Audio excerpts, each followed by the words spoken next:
இவருடைய படிப்பு வெறும் 12ஆம் வகுப்பு வரை மட்டும்தான். இரவாளர் பழங்குடி சமூகம் என்பது அமராவதி அணையை ஒட்டி அடர்ந்த காட்டு வனப்பகுதியில் உள்ளது. அமராவதி என்றால் ஒரு டூரிஸ்ட் ஸ்பாட் தான் நிறைய பேருக்கு தெரியும். ஆனால் அதை சுற்றி இருக்கக்கூடிய இந்த வாழ்வியல் நமக்கு நிறைய பேருக்கு தெரியாது. எந்தவித அடிப்படை வசதியும் இல்லாத ஒரு கிராமத்தின் பின்னணியில் இருந்து வந்தவர் இவர். ஏழை பழங்குடி மக்களுக்காக வாழ்வாதாரத்தை உண்டு பண்ண தொடர்ந்து போராடுகிறார். குறிப்பாக தோட்டங்களில் அடிமை வேலை பார்த்தவர்களை தேசிய ஊரக வேலைவாய்ப்பு திட்டத்தின்படி பதிவு செய்து வேலைவாய்ப்பை உறுதி செய்து அடிமை முறையை போக்கி இருக்கிறார். அவர் 70 பட்டியல் பழங்குடி சமூக பெண்களுக்கு நில உரிமை பட்டா வாங்கி கொடுத்தது மட்டுமல்லாமல் அவர் தொடர் முயற்சியால் 18 வீடுகளும் கட்டி கொடுக்கப்பட்டுள்ளது என்பது குறிப்பிடத்தக்கது. 48 பெண்களுக்கு, குறிப்பாக பழங்குடி பெண்களுக்கு நலவாரி அட்டைகள் பெற்று தந்துள்ளார். கணவரை இழந்த 5 பெண்களுக்கு அரசிடமிருந்து உதவித்தொகையும் பெற்று தந்துள்ளார். இனச்சான்றிதழ், குடும்ப அட்டை, பிறப்பிறப்பு சான்றிதழ், முதியோர் உதவித்தொகை பெற்றுத் தருவது, கொரோனா பேரிடர் காலகட்டத்தில் அவர்களுக்கான பழங்குடி மக்களுக்கான உதவிகளை அயராது உழைத்து செய்து தந்துள்ளார். தனது இல்லத்தில் இலவச மாலை நேர வகுப்புகளையும் நடத்தி கொண்டிருக்கிறார். 10 பழங்குடி கிராம குழந்தைகள் பள்ளிக்கூடம் சேர்ந்து படிப்பதற்கு, மருத்துவ உதவி செய்வதற்கும் தொடர்ந்து உதவி செய்து கொண்டிருக்கிறார். இந்த பணிகளுக்காக இவர் யாரிடமும் எந்த பண உதவியும் எதுவும் பெறுவதில்லை என்பது இதில் குறிப்பிடத்தக்கது. ஆக ஆனைமலை வட்டம் இரவாளர் பழங்குடி சமூகத்தை சேர்ந்த 38 வயதான பழங்குடி செயல்பாட்டாளர் அமுதவல்லி அவர்களை மேடையில் ஏற்றி அழகுபடுத்தி கௌரவப்படுத்ததில் பெருமகிழ்ச்சி அடைகிறோம். அவருக்கான இந்த 1 லட்சம் ஊக்கப்பரிசு காசோலையை வழங்குகிறார் திரு கார்த்தி அவர்கள். உங்கள் பெருத்த கரகோஷத்துடன்.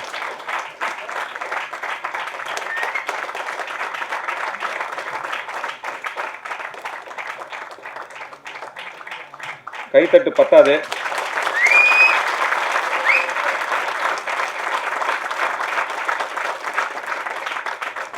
ஏன்னா இது மாதிரி நாம இன்னும் 24 பேரை பார்க்க போறோம். ஒவ்வொரு அனுபவமும் வித்தியாசமான அனுபவம். அடுத்து தான் பெற்ற அவமானங்களை, வலிகளை, புறக்கணிப்புகளை மற்றவர் பெறக்கூடாது என்பதற்காக, மற்ற திருநங்கைகள் பெறக்கூடாது என்பதற்காக குடும்பத்தினரால் புறக்கணிக்கப்பட்ட ஆதரவற்ற திருநங்கைகளுக்கு இவர் ஆதரவளித்து வருகிறார். திருநங்கைகள் என்றாலே பாலியல் தொழில் செய்பவர்கள், கடைக்கு வசூல் செல்பவர்கள், மிரட்டி பணம் பறிப்பவர்கள், இப்படிப்பட்ட சூழ்நிலையை புதுக்கோட்டை மாவட்டத்தில் இருந்து அறவே ஒழித்திருக்கிறார் என்பது குறிப்பிடத்தக்கது. தனது தொடர்ச்சியான முயற்சியால் தற்போது புதுக்கோட்டை மாவட்டத்தில் திருநங்கைகள் பாலியல் தொழில் ஈடுபடாமல் இருப்பது இங்கு குறிப்பிடத்தக்கது. தனது தொடர் முயற்சியால் இதுவரை 41 திருநங்கைகளுக்கு மாவட்ட ஆட்சியர் மூலம் இலவச வீட்டுமனை பட்டா பெற்று தந்துள்ளார். மாவட்ட ஆட்சியர் மூலம் பெறப்பட்ட தனது குடியிருப்பில் புறக்கணிக்கப்பட்ட திருநங்கைகளுக்காக தங்க வைக்கும் அளவுக்கு தொடர்ச்சியாக பல்வேறு அமைப்புகள் மூலம் தேவையான உதவிகளை, பயிற்சிகளையும் வழங்கியுள்ளார். இவர் முயற்சியால் சமூக நலத்துறை மூலம் திருநங்கைகளுக்கு அடையாள அட்டை பெறப்பட்டு அரசின் திட்டங்களை பெற்று தந்துள்ளார். 18 திருநங்கைகளுக்கு வாகன ஓட்டுநர் பயிற்சி அளித்து உரிமம் பெற்று தந்துள்ளார். அதோடு மட்டுமின்றி தன்னிடம் நிலமில்லாத சூழ்நிலையிலும் கௌரவமாக வாழ கால்நடைகளை வளர்த்தும் வருகிறார். இதோடு மட்டுமின்றி புதுக்கோட்டை மாவட்டத்தில் உள்ள ஏரி, குளங்கள் போன்றவற்றை கரைகளில் திருநங்கைகளை ஒருங்கிணைத்து 1 கோடி பனை விதை நட வேண்டும் என்ற முயற்சியிலும் ஈடுபட்டு தொடர்ந்து முயற்சித்து வருகிறார். சமூக புறக்கணிப்பில் இருக்கும் திருநங்கைகளை சமூக புறக்கணிப்பில் இருக்கும் திருநங்கைகளை கௌரவமாக வாழ்வதற்காக தொடர்ந்து உழைத்துக் கொண்டிருக்கும் திருமிகு அசீனா அவர்களை மேடைக்கு அழைக்கிறோம். அவர்களை கௌரவப்படுத்த இதோ அவர்களுக்கான ஊக்கத்தொகை இங்கே கார்த்தி அவர்கள் வழங்குவார்.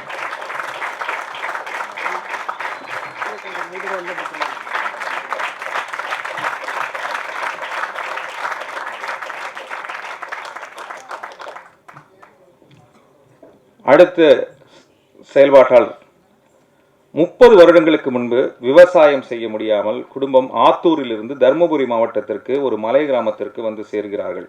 4 ஆண்டுகள் கழித்து பெற்றோர்கள் உடல்நல பிரச்சனை காரணமாக அந்த ஊரிலிருந்து மீண்டும் வெளியேற ஒரு சூழல். ஆனாலும் அந்த பகுதியில் உள்ள மலைவாழ் மக்களுடைய நெருங்கிய நட்பு கொண்டதால் இவர் திரும்ப அந்த ஊரிலேயே தங்கிவிடுகிறார். அங்கு அந்த மக்களுக்காக, குறிப்பாக மனிதர்களுக்கான மருத்துவ சேவை, கால்நடைகளுக்கான மருத்துவ சேவை என்பது ஒரு எட்டா கனியாக உள்ளது. காரணம், 3 பகுதிகளிலும் மலை சூழப்பட்டது, ஒரு பகுதியில் அடர்ந்த வனம் சூழப்பட்டது. மனிதர்களுக்காகவும் கால்நடைகளுக்காகவும் இந்த மருத்துவ உதவிகளும் எப்படி செய்வது என்பதை குறித்து முதலுதவியை கற்றுக்கொண்டு அதே கிராமத்தில் மக்களோடு சேர்ந்து பயணித்து வாழ்ந்து கொண்டிருக்கிறார். இன்றும் சைக்கிள், பொது போக்குவரத்து மட்டுமே பயன்படுத்தி எளிய வாழ்க்கையை வாழ்ந்து கொண்டிருக்கிறார். அதோடு மட்டுமின்றாமல் மலைவாழ் மக்களின் பிள்ளைகளுக்கு பள்ளிக்கூடம் செல்வது, படிப்பது, இப்படிப்பட்ட சவால்களை சமாளிப்பதற்காக பல உதவிகளை தொடர்ந்து செய்து கொண்டிருக்கிறார். டியூஷன் எடுத்துக் கொண்டிருக்கிறார். அந்த காலத்தில் தான் படித்த BA history, BA English literature, இந்த படிப்பை வைத்துக்கொண்டு தன்னிடம் டியூஷன் படித்த சிறு வயதில் டியூஷன் படித்த சிறுமி இன்று IIT சென்னையில் படித்துக் கொண்டிருக்கிறார் என்பது குறிப்பிடத்தக்கது. மலைவாழ் மக்கள் நலனுக்காக இன்னும் திருமணம் கூட செய்து கொள்ளாமல் நம்மோடு இங்கு மேடைக்கு வருகிறார் 70 வயது இளைஞர் திரு ரவி அவர்களை மேடைக்கு அழைக்கிறார்.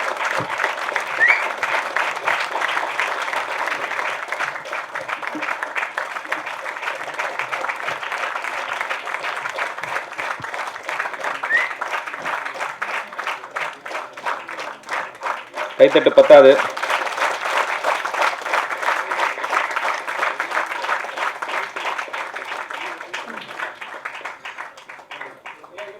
அடுத்து நாம் அறிமுகப்படுத்தப்படுபவர் 43 வயதான இவர். திருப்பூரை சார்ந்தவர். முடித்திருத்தும் கடை வைத்துள்ளார். கடந்த 23 வருடங்களாக பல்வேறு சமூக பணிகளை செய்து வருகிறார். ஆதரவற்ற நிலையில் திரிந்து கொண்டிருக்கும் மனநலம் பாதிக்கப்பட்டவர்கள், வயதானவர்கள், பிளாட்பாரத்தில் வசித்துக் கொண்டிருக்கக்கூடிய மனிதர்கள், குறிப்பாக தொழுநோயால் பாதிக்கப்பட்டவர்கள், இவர்களுக்கெல்லாம் முடித்திருத்தம் செய்து அவர்கள் உடையை சீர்திருத்தி அவர்களை சுத்தப்படுத்தி தூய்மைப்படுத்தி காப்பகங்களில் அடைக்கலம் ஏற்படுத்தி கொடுத்து கொண்டிருக்கிறார். இதோடு மட்டுமின்றி தொழுநோயால் பாதிக்கப்பட்ட மக்களுக்கு முடித்திருத்தம் செய்வது மட்டுமல்லாமல் அவர்களுக்கு தேவையான உணவுகள், வேலைவாய்ப்பு, இது போன்ற பணிகளையும் செய்து வருகிறார். முடித்திருத்தும் கடையில் கிடைக்கும் வருமானத்தின் மூலம்தான் இவை அனைத்தையும் அவர் செய்து வருகிறார் என்பது குறிப்பிடத்தக்கது. இவருடைய இந்த சேவை, இவரை போல 30 தன்னார்வலர்கள் எந்தவித எதிர்பார்ப்பும் இல்லாமல் இவர்களுக்கு கைகோர்த்து செயல்பட்டு வருகிறார்கள். மனநலம் பாதிக்கப்பட்டவர்கள் சிலர் வயது மூப்பில் உள்ளவர்களுக்கு இவர்களுக்கான உதவிகள் செய்வதில் மிகப்பெரிய சவால் இருந்த காலகட்டத்தில் அவர்களுக்காக காப்பகம் ஒன்றை உருவாக்குவதற்கான முயற்சி செய்து கொண்டிருக்கிறார். திரு தெய்வராஜ் அவர்களை இங்கே கௌரவப்படுத்துவதில் நாங்கள் பெருமகிழ்ச்சி அடைகிறோம். செய்யும் தொழிலே தெய்வம் என்பார்கள். தான் செய்யும் தொழிலை வைத்து மனிதர்களுக்கு தெய்வமாக திகழ்ந்து கொண்டிருக்கிறார் தெய்வராஜ். அவர்களுக்கு பாராட்டுக்கள். அடுத்து இவர்கள் ஆரணியை சேர்ந்த ஒரு தம்பதி. தினமும் 100 பேருக்கு உணவளித்துக் கொண்டிருக்கிறார்கள். இதுவரை 1800 நாட்கள், அதாவது தொடர்ந்து 5 ஆண்டுகளாக தொடர்ந்து உணவளித்துக் கொண்டிருக்கிறார்கள். ஒரு நாளைக்கு 13 கிலோ அரிசி வீதம் தினமும் வீட்டிலேயே சமைத்து, பெரிய பாத்திரம்லாம் கிடைக்காது, வீட்டில் இருக்கக்கூடிய அந்த பாத்திரத்திலே தக்காளி சாதம், தயிர் சாதம், லெமன் சாதம், பிரிஞ்சி சாதம், இது மட்டும் பத்தாதுன்னு புரதம் வேணும் என்பதற்காக ஏழை எளிய மக்களுக்கு ஒரு நாள் முட்டை, ஒரு பீஸ் சிக்கன், இப்படியெல்லாம் தன் உணவில் சேர்த்து கொண்டு செய்து கொண்டிருக்கிறார்கள். அது மட்டும் இல்லாமல் இவர்கள் செய்யும் அவர்களுடைய தந்தையார், மாமனார் இவர்களெல்லாம் இறந்த நாட்களில் கூட உணவளிப்பதை இவர்கள் நிறுத்தவில்லை. தங்கள் குழந்தைகள் கொரோனாவால் பாதிக்கப்பட்ட அன்று கூட இவர்கள் உணவளித்ததை நிறுத்தவில்லை. கொரோனா காலங்களிலும் இவர்கள் உணவளித்துக் கொண்டிருக்கிறார்கள். 10 கல்லூரி மாணவர்களை படிக்க வைத்துக் கொண்டிருக்கிறார்கள். எந்த வகையிலுமே உணவின் தரத்தில் எந்த விதமான குறைவும் ஏற்படுத்துவதே இல்லை. தரமான உணவை செய்து கொண்டிருக்கிறார்கள், கொடுத்து கொண்டிருக்கிறார்கள்.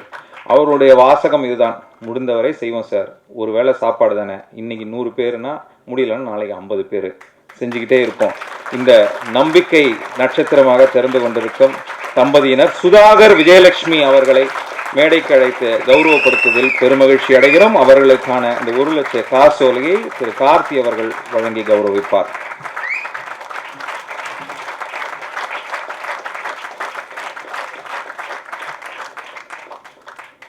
அடுத்த சமூக செயற்பாட்டாளர். இவருடைய பிறந்த ஊர் தமிழ்நாடாக இருந்தாலும் இவர் வளர்ந்த ஊர் பெங்களூர்.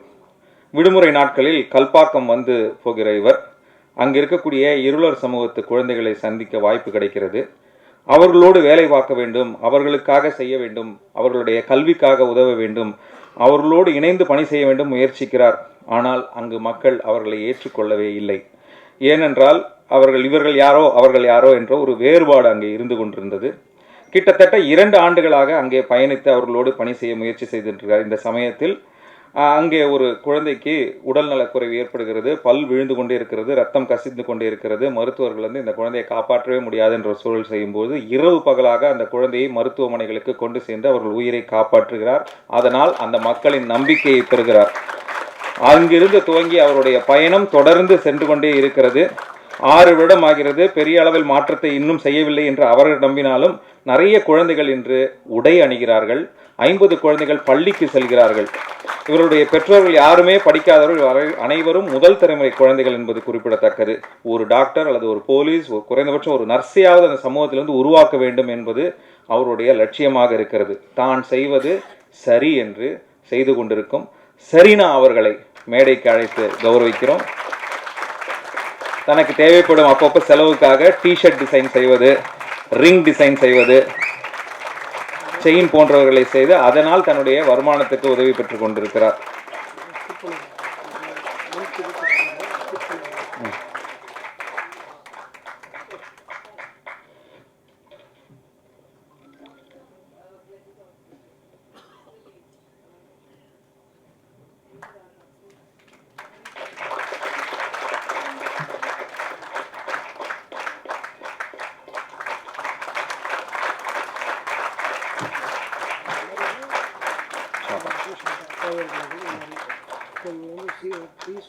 அந்தந்த ஊருக்கு காமனாக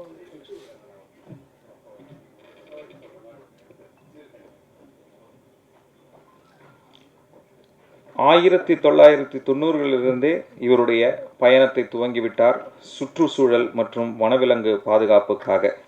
ஸோ நண்பர்களுடன் இணைந்து அருளகம் என்ற அமைப்பை உருவாக்கி இவர் தொடங்கிய பயணம் 23 ஆண்டுகளாக சிறப்பாக செயல்பட்டு கொண்டிருக்கிறது.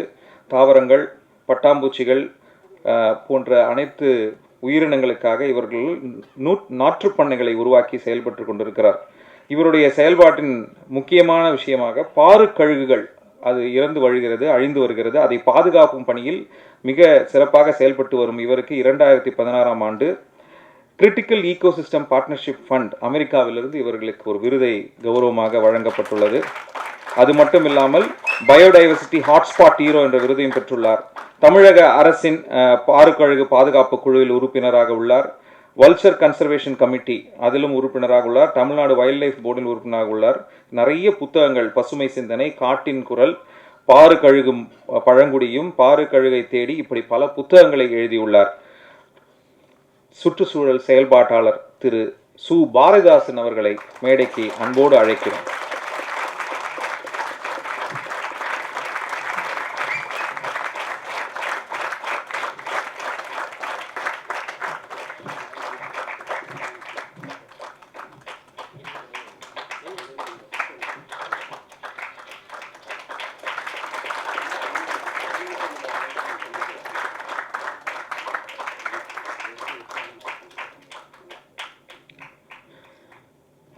அடுத்த மனிதர் மிகவும் வித்தியாசமானவர். அவருடைய வித்தியாசமான சிந்தனையே சமூகத்தில் மாற்றத்தை ஏற்படுத்துகிறது. இன்ஜினியரிங் படிச்சுட்டு துபாயில் வேலைங்க, கை நிறைய சம்பளம், வேற என்ன வேணும்?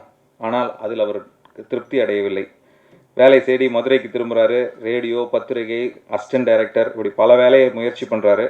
இதெல்லாம் பொருளாதார தேவைக்காக ஓடுறாரு. ஆனால் அதை தாண்டி சுயமாக ஒரு யூடியூப் சேனல் ஆரம்பிக்கிறாரு. இந்த சேனல் முழுக்க எளிய மனிதர்கள் அவர்களுடைய சின்ன சின்ன சாதனைகள், அவர்களுடைய கதைகள், வலிகள் இதையே பதிவாக செய்கிறார். குறிப்பாக அவர்களுடைய பதிவு என்பது எப்படிப்பட்ட மனிதர்கள், நாட்டுப்புற பாடகி, தியேட்டர் ஆப்ரேட்டர், பெட்ரோமேக்ஸ் லைட் கடை வைத்திருக்கும் நபர், தண்டோரா கலைஞர், பேனா மெக்கானிக்கு, 50 ஆண்டுகளாக பஞ்சர் ஓட்டும் பெண்மணி, நாய்களுக்கு சிலை எழுப்பிய நபர், இப்படி பல வகையில் மனிதர்களை பதிவு செய்து போடுறார். இவரோட வியூஸ் கம்மியாக இருந்தாலும் இந்த வீடியோ ஏற்படுத்தும் தாக்கம் மூலமாக பெரிய யூடியூப் சேனல்கள், பெரிய பெரிய சேனல்கள் அவர்களை வெட்ட வெளிச்சம் போட்டு காண்பித்து அவர்களுக்கு தேவையான உதவிகள் சேருகிறது. அதே நேரத்தில் கொடைக்கானலில் தற்கொலை செய்து கொண்டவர்கள் உடலை அகற்றும் பணியில் ஈடுபட்டவரை தேடி கண்டுபிடித்து நேர்காணல் செய்து வீடியோ எடுத்து போட்டிருக்கிறாரு. இதே போல உடல் பாதிக்கப்பட்ட நிலையில் 2 குழந்தைகள் தன்னுடைய தாயை பார்த்து கொண்டிருக்கிறார்கள், அவர்களுடைய கல்விக்கு சிரமம் உள்ளது என்பது குறித்து ஒரு வீடியோ எடுத்து போட்டதில் அந்த குழந்தைகளுக்கு பல ட்ரஸ்ட் மூலமாக கல்வி உதவியும் பெற்று தந்துள்ளார். இப்படி தொடர்ச்சியாக எளிய மனிதர்களை தன் யூடியூப் சேனல் மூலம் பதிவு செய்து கொண்டிருக்கும் திரு புகாரி ஜங்ஷன் புகாரி ராஜா அவர்களை இங்கே கௌரவப்படுத்த மேடைக்கு அழைக்கிறோம்.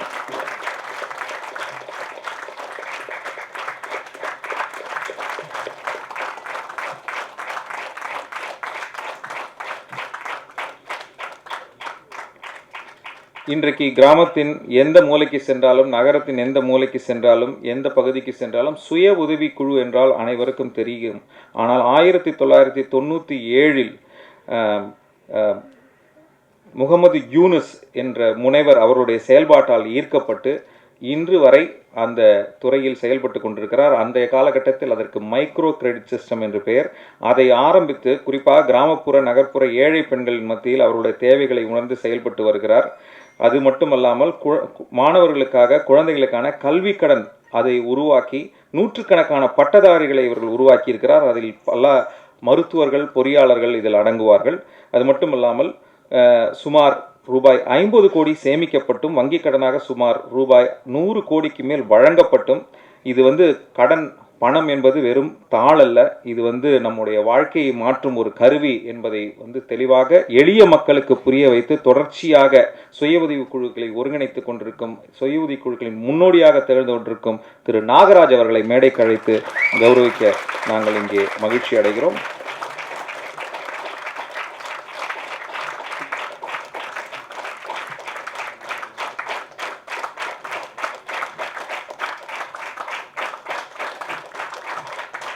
இன்னும் நல்லா கைத்தட்டு உற்சாகமா இருக்கலாம்.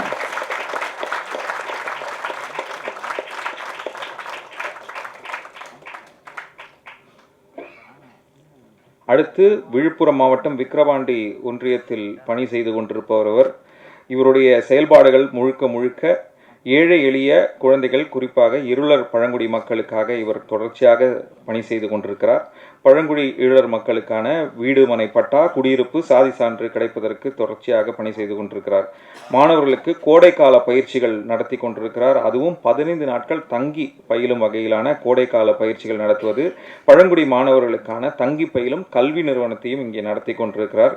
தமிழக அரசின் வீடு கட்டும் திட்டத்தின் கீழ் சித்தலிங்கமிடத்தில் உள்ள நீதிபதி கே சந்துரு குடியிருப்பில் 85 வீடுகள், வீரநாமூர் கிராமத்தில் 26 வீடுகள், தென்னேரி கிராமத்தில் 39 வீடுகள், இவை அனைத்தும் அரசு உதவி மட்டுமல்லாமல் தொண்டு நிறுவனங்களின் உதவியும் இணைத்து இவர்கள் மெத்தை வீடு, படிக்கட்டுகள் கட்டுவது என்று பல வகையில் மக்களுக்காக உதவி செய்து கொண்டிருக்கிறார். கொரோனா காலத்திலும் இவர் பல பணிகள் செய்தார். திண்டிவனம் மாணவர்களுக்கு இலவசமாக கல்வி அளித்து வரும் தாய் தமிழ் நடுநிலை பள்ளியில் பயிலும் மாணவர்களுக்காக இவர் கல்வி மற்றும் மதிய உணவையும் வழங்கி வருகிறார். பழங்குடி மக்கள் கல்விக்காக செயல்பட்டு வரும் திரு ரஃபேல் ராஜ் அவர்களை மேடைக்கு அழைத்து கௌரவிக்கிறார்.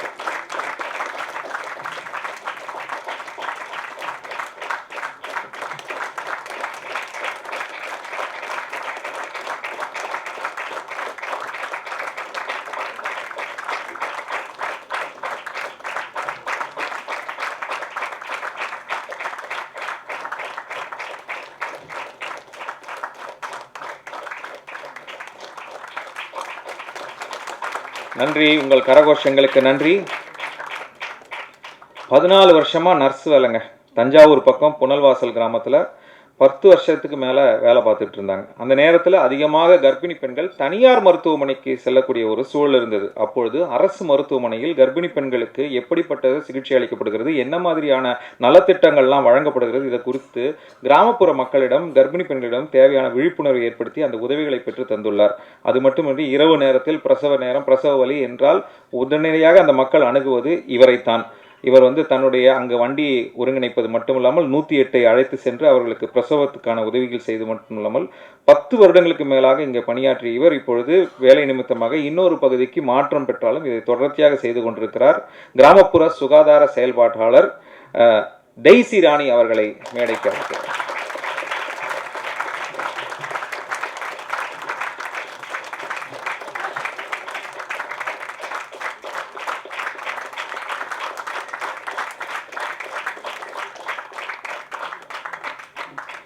அவினாசி வேலாயுதம் பாலத்தை சேர்ந்தவர் இவருங்க.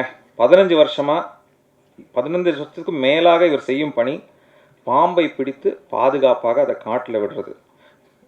இதுவரை லட்சக்கணக்கான பாம்புகளை காப்பாற்றியுள்ளார்.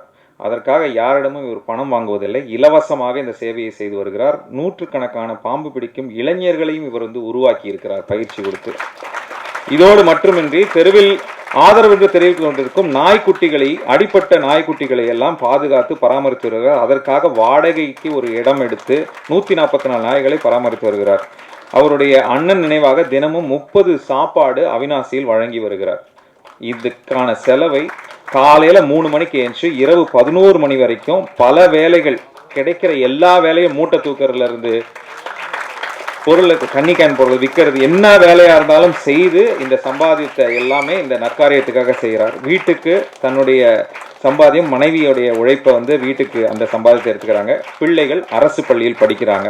வேற என்னங்க இருக்கு அப்படின்னு சொல்லி தொடர்ந்து விலங்குகள் நலனுக்காக பணி செய்து கொண்டிருக்கும் விஜய் எனும் விஜயகாந்த் அவர்களை மேடைக்கு ஏற்றி கௌரவப்படுத்த நாங்கள் பெருமகிழ்ச்சி அடைகிறோம்.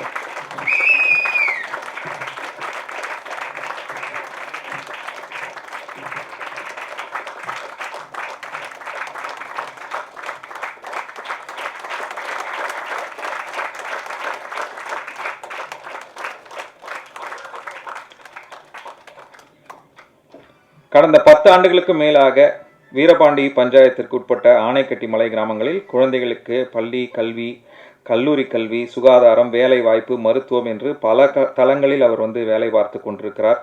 வீட்டுக்கு ஒரு கழிப்பிடம், கால்நடைகளுக்கு மருத்துவம் என பல துறைகளில் வேலைப்பட்டு கொண்டிருக்கிறார். ஆனைக்கட்டி மலை கிராமத்திலே தங்கி மலைவாழ் மக்களுக்காக தனது வாழ்க்கையை அர்ப்பணித்திருக்கிறார். குறிப்பாக கண்டவழி மலைவாழ் மக்களுக்காக அரசு கொடுத்த 1.80 மானியத் தொகை அவர் வந்து காந்திபுரம் 2வது வீதியில் தனது சொத்தை விற்று வந்த பணம் 18 லட்சம் ரூபாயையும் செலவு செய்து 2020 5 வீடுகள் கட்டி கொடுத்திருக்கிறார். அதே பகுதியில் மேலும் 7 வீடுகள் கட்டி கொடுக்க அரசு மானியத் தொகையை பெறுவதற்கான ராக் அமைப்புடன் சேர்ந்து பல நிறுவனங்களுடன் சேர்ந்து இவர் இன்னும் தொடர்ச்சியாக முயற்சித்துக் கொண்டிருக்கிறார். இந்த களப்பணியை செய்து கொண்டிருப்பவர் பழங்குடி செயல்பாட்டாளர் திரு ஜோஷுவா அவர்கள். இன்று மேடைக்கு அவரால் வர இயலாத காரணம் உடல் நலக்குறைவாக சில நாட்களாக அவர் படுத்த படுக்கையாக இருக்கிறார்.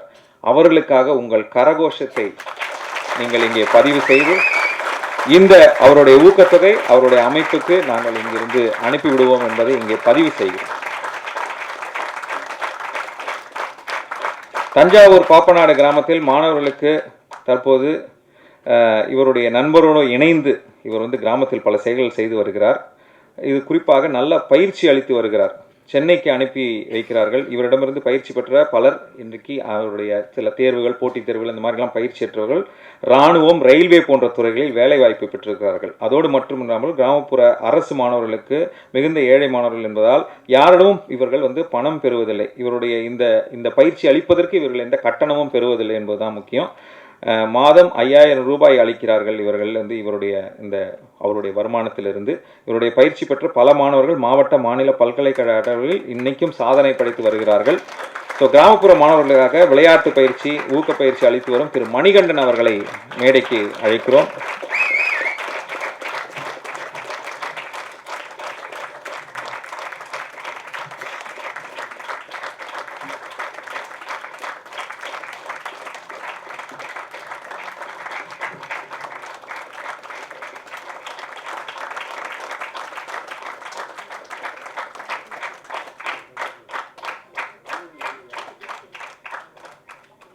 தனது ஆசிரியர் பணி நேரம் போக பழவேற்காடு மற்றும் பொன்னேரி பகுதிகளில் இருளல் மக்கள் வாழும் சுமார் 50க்கும் மேற்பட்ட கிராமங்களை தத்தெடுத்து அவர்களுக்கு இலவச மாலை நேர பாடசாலை, உரிமை பெறுதலுக்கான விழிப்புணர்வு, உணவு வழங்குதல், ஆடை வழங்குதல், சுய வேலைவாய்ப்பு பயிற்சி இப்படி 10 ஆண்டுகளுக்கு மேலாக செய்து வருகிறார். முதியோர், விதவைகள், சிறுவர்கள் என பல திட்டங்களை இங்கே உருவாக்கி மக்களுக்காக களப்பணி ஆற்றி வரும் சமூக செயற்பாட்டாளர் திரு ஆறுமுகம் அவர்களை மேடைக்கு ஏற்றி கௌரவிக்கிறோம்.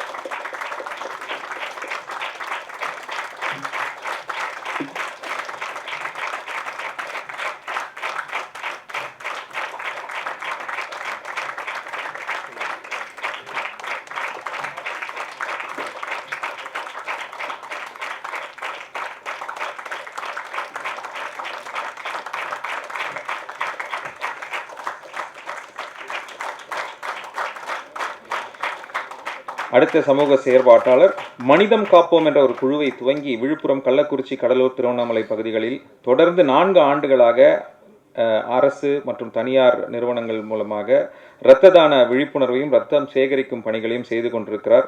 இவருடைய சமூக சேவைகளாக 20க்கும் மேற்பட்ட இரத்த தான முகாம்கள் நடத்தி இருக்கிறார். 10க்கும் மேற்பட்ட கல்லூரி மாணவர்களுக்கு கல்வி உதவித்தொகை பெற்று கல்வி கட்டணம் செலுத்துவது, கல்விக்கரம் கொடுக்கும் என்ற திட்டத்தின் மூலம் அரசு பள்ளியில் படிக்கும் வறுமை நிலையில் உள்ள பள்ளி மாணவர்களுக்கு மற்றும் தாய் தந்தை இழந்த குழந்தைகளுக்கு கல்வி உபகரணங்கள் வழங்குவது, பள்ளி மாணவர்களுக்கு போதைப் பொருள் விழிப்புணர்வு போக்சோ சட்டம் விழிப்புணர்வு என்ற பல பணிகள் செய்து கொண்டிருப்பது, கல்லூரி மாணவர்களுக்கு சைபர் குற்றங்கள் பற்றிய விழிப்புணர்வு ஏற்படுத்துவது, இரத்த தானம் அப்படின்ற ஒரு முன்னுதாரணமான பகுதிகளில் செயல்பட்டு வருகிறார். இரத்த தான ஒருங்கிணைப்பாளர் சந்துருகுமார் அவர்களை மேடையில் அரங்கேற்றி நாங்கள் இந்த ஊக்கத்தொகையான 1 லட்சம் ரூபாயை வழங்கி கௌரவிக்க பெருமகிழ்ச்சி அடைகிறோம்.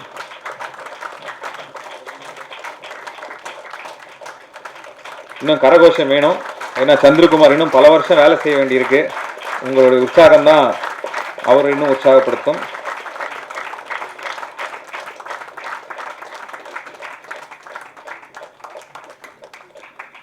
(2018) கஜா புயல், அதுக்கு தென்னை மரங்கள் அவங்களுக்கு ஏற்பட்ட இழப்பின் காரணமாக சுமார் 1.5 லட்சம் நிவாரணமாக கிடைத்தது. ஆனால் அந்த பணத்தை அப்படியே பேராவூரணி அரசு பெண்கள் மேல்நிலைப் பள்ளிக்கு வாலிபால் மைதானம் அமைக்கிறதுக்காக தானம் பண்ணிட்டாங்க.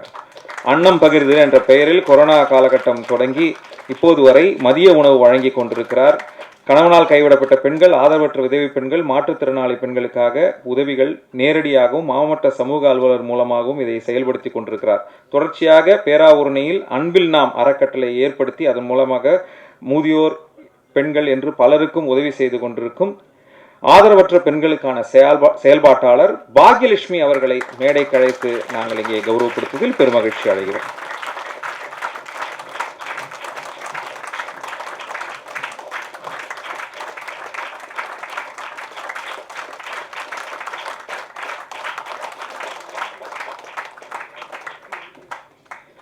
இவருடைய ஊர் திண்டுக்கல். ஆனால் அடிப்படையில் இவர் ஒரு கட்டிடக்கலை நிபுணர். பட்டம் பெற்று மும்பை, டெல்லி போன்ற பல நகரங்களில் வேலை பார்த்து கொண்டிருக்கும் போது கட்டிடம் இல்லாமல் சாலை ஓரங்களில் வசிக்கும் மக்களை பார்த்து வருந்தி ஏன் இந்த நிலை என்பது குறித்து அவர் அதனால் மனம் ஓட்டம் பெற்று அவர் ஒரு முறை குக்கு காட்டுப்பள்ளி அமைப்பின் சிவராஜ் அவர்களை சந்திக்கிறார். அங்கு அவருடன் ஒரு புத்தகம் படிக்க பெறுவதற்கான அறிமுகம் பெறுவதற்கான வாய்ப்பு கிடைக்கிறது. நெருப்பு, தெய்வம், நீரே வாழ்வு. இந்த புத்தகம் மிகப்பெரிய தாக்கத்தை ஏற்படுத்துகிறது. நீர் ஆதாரமின்றி அங்கு எத்தனையோ பேர் நோய்வாய்ப்பட்டு இறந்த ஒரு சம்பவத்தை அடிப்படையாக கண்ட புத்தகம். அது தங்களை மிக அளவில் பாதிக்கும் போது குக்கு காட்டுப்பள்ளி பக்கமாக புளியனூர் என்ற கிராமத்தில் ஒரே 1 மணி நேரம் வரும் தண்ணீருக்காக ஒரு ஊரே காத்திருந்ததை கண்டு வருந்துகிறார். உடனே அதற்காக பணிகளை துவங்கி அங்கு நண்பர்களுடன் உதவியுடன் பல பொது கிணறை மீட்டெடுக்கும் பணியில் துவங்கினார். அந்த பணி இன்னும் தொடர்ந்து கொண்டிருக்கிறது. தண்ணீருக்காக பல கிலோமீட்டர் செல்லும் ஊரில் உள்ள கிராம பொது கிணறுகளை எல்லாம் மீட்டெடுத்து மக்கள் பயன்பாட்டிற்கு அதை மாற்றி கொடுத்திருக்கிறார். சமதள பகுதியில் மட்டுமின்றி வண்டிகள் செல்ல முடியாத மலை கிராமங்களிலும் இவர் அங்குள்ள ஊர் கிணறுகளை மீட்டெடுத்து மக்கள் பயன்பாட்டிற்கு அளிக்கும் பணிகளை இதுவரை செய்து கொண்டிருக்கிறார். இதுவரை 13 ஊர் கிணறுகளை மீட்டெடுத்து மக்களுக்கு அளித்துள்ளார். ஊர்கிணறு புனரமைப்பாளர் மஞ்சரி அவர்களை மேடைக்கு அழைத்து கௌரவிப்பதில் நாங்கள் பெருமகிழ்ச்சி அடைகிறோம். மஞ்சரி எங்கிருந்தாலும் மேடைக்கு வரும். அவருடைய குழுவினர் இங்கே வந்திருக்கிறார்கள். அவர்களை மேடைக்கு அழைக்கிறோம்.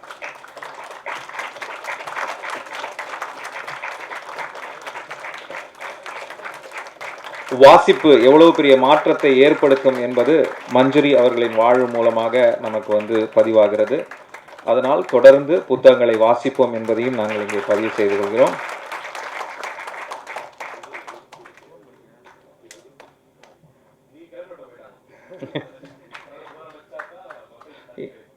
இன்றும் நண்பர்கள் எல்லாம் கிணறு வெட்ட சென்றிருக்கிறார்கள். ஆனால் சில பேர் இன்னைக்கு சேர முடியல என்பதை இங்கே பதிவு செய்திருக்கிறார்கள் குழுவினர். அவர்களுக்கு பாராட்டுக்கள். அவங்களுக்கு கேட்கட்டும் நம்ம கரகோஷம் இன்னும் ஒரு தடவை அவங்களுக்காக. இந்தியாவின் முதல் திருநங்கை மனிதவள மேலாண்மை ப்ரொஃபஷனல், அவர் HR ப்ரொஃபஷனல். இவங்க கடந்த 15 வருடங்களுக்கு மேலாக மாற்றுத்திறனாளிகள், முதியோர் போன்றவர்களுக்காக வாழ்வாதாரத்துக்காக பல பணிகள் செய்து கொண்டிருக்கிறார். செயற்கை கால், வீல் சேர்ஸ், வாக்கிங் ஸ்டிக் போன்ற பல உதவிகளை இவர்கள் செய்து கொண்டிருக்கிறார். மாற்றுத்திறனாளிகளுக்கான கல்வி உதவி, சீருடை உதவி, அது மட்டும் இல்லாமல் பயிற்சி வகுப்புகள், திறனாய்வு, அவர்கள் திறன்கள் வளர்க்கும் பல பயிற்சிகளை இவர்கள் செய்து கொண்டிருக்கிறார்கள். மாற்றுத்திறனாளி குடும்பத்தினருக்காக மாதம் 20 கிலோ மளிகை பொருட்கள் என்று பல வகையில் உதவிகள் செய்து கொண்டிருக்கிறார். இது மட்டும் இல்லாமல் சுற்றுச்சூழல் பாதுகாப்பு, திருநங்கைகளுக்கான படிப்புக்கான வழிகாட்டுதல், கல்லூரி பள்ளி மாணவர்களுக்கான விழிப்புணர்வு ஏற்படுத்துதல் என்று பல தளங்களில் இயங்கி வரும் ஒரு HR ப்ரொஃபஷனல் என்று சொல்லக்கூடிய மாற்றுத்திறனாளிகள் செயல்பாட்டாளர் மதுமிதா கோமதி நாயகம் அவர்களை வந்து நாங்கள் கௌரவப்படுத்த விரும்புகிறோம். ஆனால் இன்று அவர்களுடைய பணிசுமை காரணமாக அவர்களால் இங்கே வர முடியவில்லை. அதனால் அவர்களுக்கான இந்த உதவியை நாங்கள் வந்து அவர்களுக்கு அனுப்பிவிடுவோம். அவர்களுக்காக உங்கள் கரகோஷத்தை நாம் இங்கே வந்து ஏற்படுத்திவிடுவோம். குறிப்பாக திருநங்கைகள் என்றால் அவர்களுடைய வாழ்வாதாரத்துக்கு மட்டுமே போராடக்கூடிய ஒரு நேரத்தில் தான் முன்னேறிய பிறகு சமூகத்தை முன்னேற்ற வேண்டும் செயல்படுவர்களாக ஒரு தூரம் ஜோரா நல்லா கைத்தட்டிட்டு. அடுத்த செயல்பாட்டாளர் கடலூர் குறிஞ்சிப்பாடியை சேர்ந்த ஒருவர் அங்குள்ள வட்டார வள மையத்தில் பணிபுரிகிறார். வட்டார வள மையம் என்னன்னா மூளை நரம்பியல் முடக்குவாதத்தால் பாதிக்கப்பட்ட மாணவர்களுக்கு சிறப்பு பள்ளியாக அது செயல்படுது. குறிப்பாக இங்கே இருக்கக்கூடிய குழந்தைகள் அந்த பள்ளியில் நடந்து செல்லும் போது அந்த தரையெல்லாம் சொரசொரப்பாக இருக்கிறதுனால தன்னுடைய கை கால் முட்டி எல்லாம் தேய்ந்து போகிறத அவங்க பார்க்குறாங்க. எப்படி அதை வந்து அவர்கள் பார்த்து அதனால் அவர் ஒரு மாற்றத்தை ஏற்படுத்தினா அங்கே வந்து டைல்ஸ் போட்டு அந்த தரையை முதல்ல மாற்றுறாங்க. இதுபோல் ஒரு சின்ன சின்ன விஷயங்களாக செய்து கொண்டிருக்கிறார்கள். அந்த மாணவர்களுக்கு தேவையான சில உபகரணங்கள் வாங்கி தருவது, குறிப்பாக இரவு நேரத்தில் இந்த மாணவர்கள் தூங்கும்போது அங்கே வந்து அவர்கள் சிறுநீர் மலம் கழிக்கிற அந்த பிரச்சனை ஏற்படுகிறது. காலை நேரத்தில் அதை தூய்மை செய்வதற்கான சிரமங்கள் மிகப்பெரிய அளவில் இருப்பதற்காக நண்பர்களுடைய உதவியாக பலருடைய உதவி ஏற்பட்டு டயப்பர் வாங்கி கொடுப்பது, இப்படி போட்டு சின்ன சின்ன உதவிகள் ஆனால் பெரிய பெரிய மாற்றத்தை விளைவித்துக் கொண்டிருக்கிறார். குழந்தைகள் செயல்பாட்டாளர் திரு தேவி அவர்களை மேடையில் அழைத்து கௌரவிப்பதில் பெருமகிழ்ச்சி அடைகிறோம்.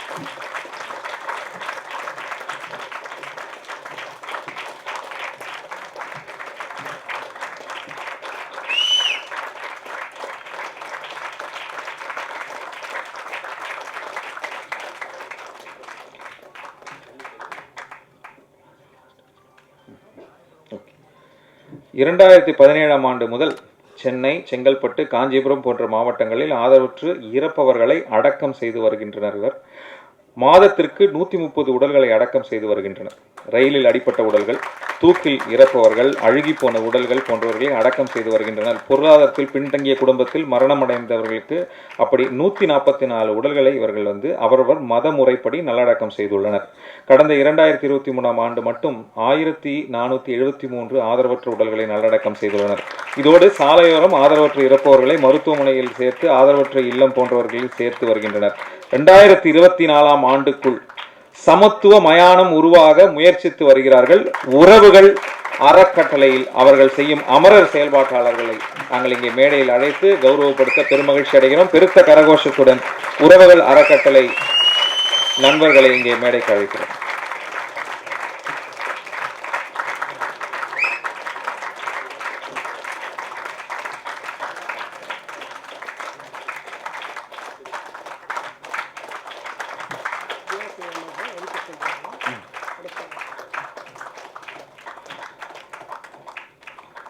கொரோனா பேரிடர் காலத்தில் அரசுக்கு துணையாக 50 பேர் கொண்ட தன்னார்வலர்களை ஒரு படையாக உருவாக்கி சென்னை வாழ் மக்களின் தேவையை அரசின் சார்பாக பூர்த்தி செய்யும் வகையில் அரசுக்கு உதவியாக அவர் வந்து பலவிதமான குழுக்கள், ஆம்புலன்ஸ்க்கு ஒரு குழு, பாதிக்கப்பட்டவர்களுக்கு உணவு, அதாவது மருத்துவமனையில் குவாரண்டைன் டிபார்ட்மெண்ட்ல அதற்கான உடையை அணிவித்து பல குழுக்கள், செவிலியர்களுக்கு உதவுவதற்கு ஒரு குழு, உணவு வழங்குவதற்கு ஒரு குழு, முடியாதவர்களை உதவுவதற்கு, அவர்களை வந்து கழிப்பிடம் கொண்டு செல்வதற்கு, இப்படி எல்லாத்திற்குமே அரசுக்கு உதவியாக தன்னார்வலர்களை ஒருங்கிணைத்து தமிழ்நாடு தன்னார்வலர் ஒருங்கிணைப்பாளராக செயல்பட்டு மிகப்பெரிய அளவில் மாற்றத்தை ஏற்படுத்திய திரு ஹரிகிருஷ்ணன் அவர்களை மேடைக்கு அழைக்கிறோம்.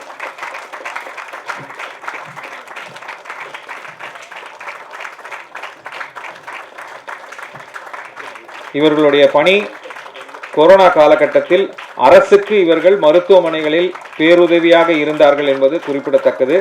இன்னைக்கும் இந்த மாதிரி குழுக்களை ஒருங்கிணைத்து பல தேவைகளுக்கு அரசுக்கு இவர்கள் வந்து தந்து கொண்டே இருக்கிறார்கள். அதை ஒரு மாடலா செயல்படுத்தி கொண்டிருக்கிறார்கள். அவர்களுக்கு கரகோஷத்துடன் நம்முடைய நன்றியையும் பாராட்டையும் தெரிவித்துக் கொள்வோம்.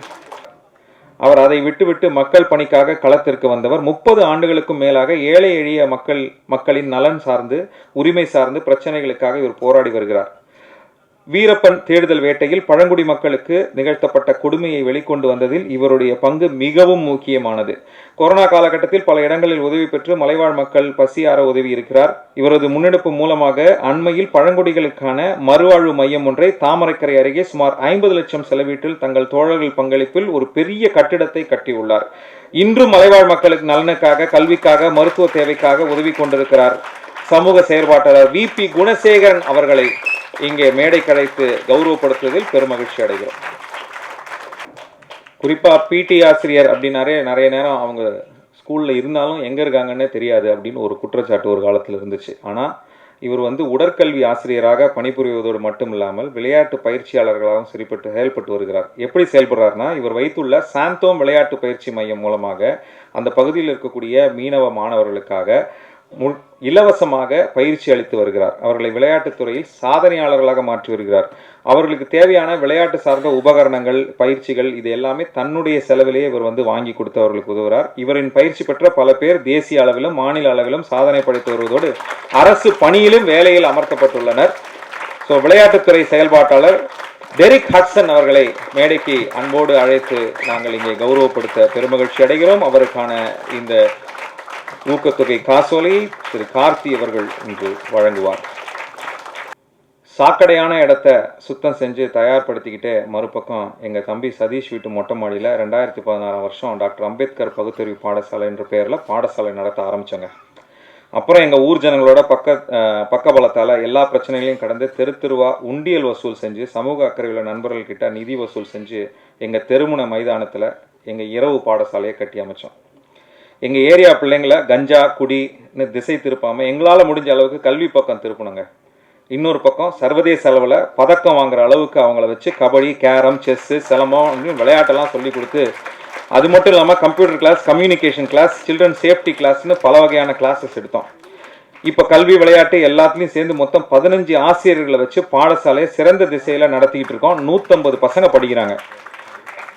இதில் பல பிள்ளைகள் அம்மாவோ அப்பாவோ இல்லை 2 பேருமோ இல்லாத பிள்ளைங்களும் இருக்காங்க. 7 வருஷமாக நாங்கள் வந்து 100% ரிசல்ட் கொடுத்துட்ருக்கோம் குழந்தைங்களுக்கு. இது இல்லாமல் 2015 சென்னையில் பெருவெள்ளம் வந்தது, கஜா புயல், இந்த மாதிரி எல்லா பிரச்சனையிலும் வந்த காலகட்டத்தில் நாங்கள் வந்து மக்களுக்காக பல பணிகள் வந்து செஞ்சோம். ஸோ மின்சார வாரியம், தாசில்தார் ஆஃபீஸ் இப்படின்னு முதியோர் உதவித்தொகைன்னு அரசு சேவைகளையும் வாங்கி தரோம். இது இல்லாமல் மக்களுக்கு சட்ட உதவி செய்வதற்கான சட்ட உதவி மையத்தையும் ஏற்படுத்தியிருக்கோம்.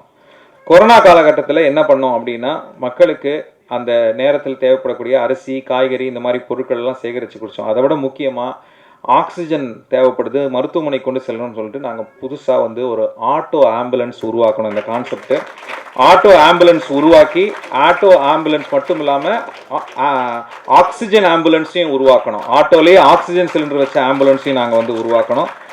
24 மணி நேரமும் இந்த ஆம்புலன்ஸை ஷாமியானா போட்டு இந்த ஆட்டோக்களை நிறுத்தி இரவு பகல் பார்க்காம ஒரு டீம் இதுக்காக வேலை பார்த்தோம். விலை மதிப்பு இல்லாமல் 450க்கும் மேற்பட்ட உயிர்களை நாங்கள் காப்பாற்ற முடிந்தது. சமீப காலகட்டத்தில் ஒரு வாரத்துக்கு முன்னாடி, 1.5 வாரத்துக்கு முன்னாடி நீங்கள் பார்த்துருக்கலாம், எங்கள் தெரு எங்கள் வாழ்வியல் அப்படின்னு சொல்லி ஒரு புகைப்பட கண்காட்சியை அவங்க பகுதியிலே நடத்தினாங்க. வேற யாரும் கிடையாது. வட சென்னை அப்படின்னா வட சென்னையா அப்படின்னு யோசிச்சவங்க, வட சென்னை தான் இனி தலை சென்னை அப்படின்னு தலைமை பண்புடன் முன்னுதாரணமாக இருக்கும் வியாசை தோழர்களை மேடைக்கு அழைத்து கௌரவப்படுத்த நாங்கள் பெருமகிழ்ச்சி அடைகிறோம். அவர்களுக்கான இந்த ஊக்கத்தொகையை 1 லட்சம் ரூபாய் காசோலையை திரு கார்த்தி அவர்கள் இங்கே வழங்குவார்.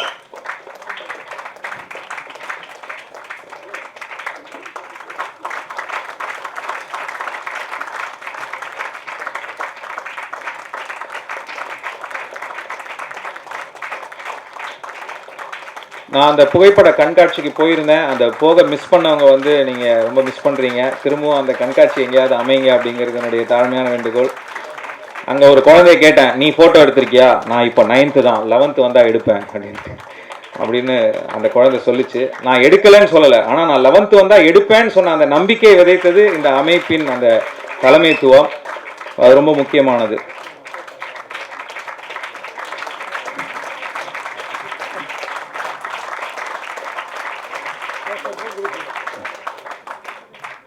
நன்றி நன்றி நன்றி. 25 சமூக செயல்பாட்டர்களை கௌரவித்து விட்டோம். ஆனால் அசையாமல் ஒரு இடத்துல நின்று இத்தனை பேருக்கு நீங்கள் வந்து இந்த ஊக்கத்தொகை கொடுத்துருக்கீங்க. கார்த்தி 25 இந்த நேரத்தில் இத்தனை நபர்களை உங்களோட மேடையில் எடுத்து புகைப்படம் எடுத்துக்கிட்ட இந்த உணர்வு உங்களுக்கு எப்படி இருக்கு? இந்த பாலம் எப்படி இருக்கு? எல்லாருக்கும் வணக்கம். முக்கியமாக வந்து இங்கே ஒரு அன்பு சார்ந்த மக்கள் இவ்வளோ பேரை ஒருங்கிணைச்சதே எனக்கு அவ்வளோ சந்தோஷமாக இருக்குது. ஒவ்வொருத்தரை பற்றியும் அவர் சொல்ல கேட்கறதே நெகிழ்ச்சியாக இருந்துச்சு. எப்படி அவங்களால அப்படி இயங்க முடியுது அப்படிங்கிறது ரொம்ப ரொம்ப சந்தோஷமா இருந்தது. எங்கள் அழைப்பேற்று வந்தவங்க எல்லாருக்கும், தன்னார்வலர் எல்லாருக்கும் முதல்ல என்னுடைய இதயபூர்வமான நன்றியை தெரிவிச்சுக்கிறேன். பத்திரிகை நண்பர்கள் பெரியவங்க எல்லாருக்கும் வணக்கம். என் தம்பிகள் எல்லாருக்கும் வணக்கம். 25வது படம் ரீச் பண்ணிட்டோம். ஸ்பெஷலாக ஏதாவது ஒன்று பண்ணணும், மக்களுக்கு நன்றி சொல்றதுக்கு என்ன ஒரு சந்தர்ப்பம், நல்ல சந்தர்ப்பம் இது. அப்படிங்கும்போது ஒரு கோடி ரூபாய்க்கு ஏதாவது ஒன்று பண்ணணும். அப்படிங்கும்போது ஃபர்ஸ்ட் அன்னதானம் பண்ணலான்னு சொன்னாங்க. நான் பணம் தான் கொடுக்க முடிஞ்சது. ஆனால் தம்பிங்க தான் ஒவ்வொரு இடமா போய் நின்று ஒவ்வொரு நாளும் 1000 பேருக்கு சாப்பாடு போட்டிருக்காங்க, அவங்க கையால போட்டிருக்காங்க. ஸோ அவங்களுக்கு நான் நன்றி சொல்றதுக்கான தருணமே கிடைக்கல. இந்த தருணத்தில் அவங்களை நான் நன்றி சொல்லிக்கிறேன். அதுக்கப்புறமா எந்த ஒரு விஷயம் செஞ்சாலும் அது பல பேருக்கு பயனடையணும் அப்படிங்கறதுனால தான் ஒரு 25 பள்ளிகள் தேர்ந்தெடுத்து பண்ணலாம், அவங்களுக்கு தேவையான விஷயங்கள் பண்ணலாம்னு முடிவு பண்ணோம்.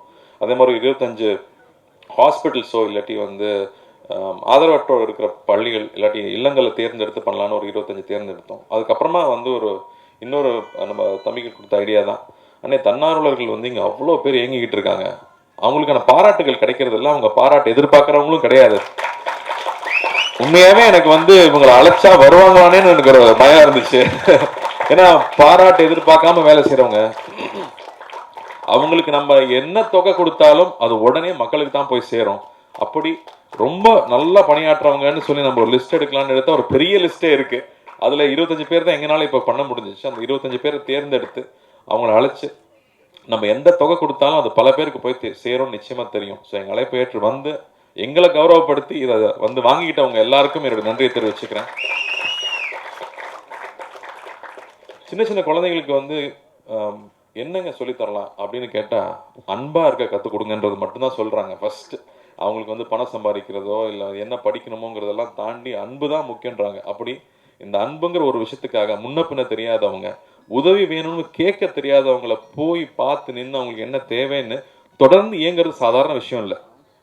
இங்க என்னால இன்னைக்கு எவ்வளவு முடியுதோ நான் பண்றேன் அப்படின்னு சொல்லி நிறுத்தாம பண்றது இருக்கு இல்லையா, அவங்க யாருமே இங்க பெரிய வசதி வாய்ப்பு இருக்கிறவங்க கிடையாது. தனக்கு இது வேணும் தனக்கு அது வேணும்னு நினைச்சிருந்தா அவங்கள அதை தாண்டி போயிருக்கலாம், அதை நாடி போயிருக்கலாம். எனக்கு ஒரு வீடு வேணும், ஒரு கார் வாங்கணும்னு நினைச்சா அதை நாடி போயிருக்கலாம். அப்படி இல்லாமல் என்னை சுத்தி இருக்கிற மக்கள் சந்தோஷமா இருக்கணும். அன்னைக்கு பார்த்தேன் அவங்க வீடு இல்லாம ரோட்ல படுத்திருக்காங்க, அவங்களுக்கு என்ன பண்ண முடியுங்கிற சிந்தனை எப்பவுமே மனசுல ஓடிட்டு இருக்கிறதுனாலதான் அவங்களால இப்படி இயங்க முடியுது. இவங்களை இங்க அழைச்சு இங்க இந்த மீடியா வெளிச்சத்துக்கு முன்னாடி அடையாளப்படுத்துறது எனக்கு சந்தோஷமா இருக்கு. ஏன்னா இங்க உதவி பண்ணணும்னு நினைக்கிறவங்க நிறைய பேர் இருக்காங்க, ஆனா யார் மூலமா உதவி பண்றதுன்னு தெரியாது. பணம் இருக்கு ஆனா நேரம் இல்லை. அப்போ இங்க நேரம் செலவழிச்சு மதிப்பிட முடியாத அந்த நேரத்தை செலவழிச்சு அங்க போய் நின்று வேலை செய்யறவங்க இவ்வளவு நல்ல உள்ளங்கள் இங்க இருக்காங்க அப்படின்னு நம்ம மக்களுக்கு தெரியணும். அதுக்காகவே இதை ஆர்கனைஸ் பண்ணணும்னு சொல்லலாம். ஏன்னா இதன் மூலமா இவங்கெல்லாம் அந்தந்த ஊர்ல இருக்காங்கன்னு தெரியும், வெவ்வேறு ஊர்ல இருந்து வந்திருக்காங்க இங்க. ஸோ அங்க இருக்கிற செல்வந்தர்கள், அங்க இருக்கிற நல்ல மனிதன் படைத்தவர்கள் யாருக்கு உதவி பண்ணணும், யார் மூலமா உதவி பண்ணணும்னு நினைச்சா இவங்க எல்லாருமே இருக்காங்க அப்படின்னு அடையாளப்படுத்தி காட்டுறதும் இதுல முக்கியமா நான் நினைச்சேன். அதுக்காக இந்த விழா ஏற்படுத்தி கொடுத்த தம்பிகளுக்கும் நன்றி. இங்க வந்திருந்து பெருமை சேர்த்து இந்த விஷயத்தை பதிவு பண்ண பத்திரிகை ஊடக நண்பர்களுக்கும் என்னுடைய மனமார்ந்த நன்றியை தெரிவிச்சுக்கிறேன். அண்ட் இந்த பணி தொடரும். இன்னும் நிறைய விஷயம் பண்ண வேண்டியது இருக்கு. இது ஒரு இடைக்காலம்னு சொல்லலாம். இந்த காலத்துல இதை செஞ்சு முடிச்சதுங்கிறது எனக்கு ரொம்ப ரொம்ப மகிழ்ச்சி. ரொம்ப நன்றி. தேங்க்யூ.